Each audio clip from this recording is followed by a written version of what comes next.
Hello guys. Check natin yung mga kaibigan nating ibon dito. Ayan.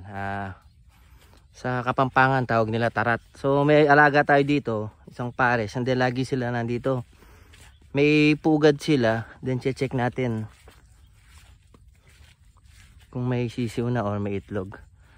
So nandito sila. Once na pumunta na tayo dito sa kanilang pugad, nandito sa puno ng katawba, ayan oh.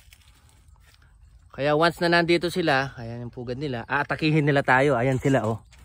Ayan, tignan nyo. Oh yun oh. Para silang umaatake sa atin. Tignan nyo. Ito siya. Ayan siya. Ayan oh, inaatake tayo. Ayan, kagaya yan. Yan, aatakihin niya tayo yan. Yan, pag pumunta tayo dito. Bumubuelo sila. Ayan oh, ayan oh. Ayan. Ayan oh. Ayan, pinaatake nila tayo. Ayan sila oh. Parang ayan sila. Sa Kapampangan tawag nila rito tarat. Hindi ko lang alam kung ano sa Tagalog ito. Ayan, ayan na siya. Nakaamba na siya. Sombrero ka oh. Naamba tayo. So, check natin yung ano. Ayan sila nasa taas oh.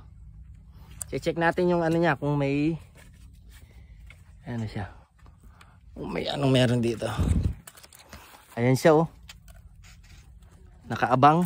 Aray. Naano ito tayo pa isa. Ay! Ayan oh. Ang galit na galit oh. Galit na galit. Gustong manakit. Ito tayo. Ito sila. Ayan. Ay! Ginagalaw mo daw kasi yung baby nila. Ayan sila oh. Kita nyo? Ilan ba yan? Ari. 1, 2, dalawa. Dalawa sila, ayan oh. Yan yung mga bagong alaga natin. Ayan. Ayun. So, kung mapapansin nyo, ayan, inaatake nila tayo. Ito yung kumakain ng mga ubas natin eh. Ayan siya, ayan. Ayun na, dinadamba tayo. Ayan sila oh. Galit na galit. Ayan, dalawa. Naatake tayo. So yun yung mga bago na mga kasama natin dito sa farm. Ayan. Maraming salamat. I-update ko kayo pag marami na silang balahibo.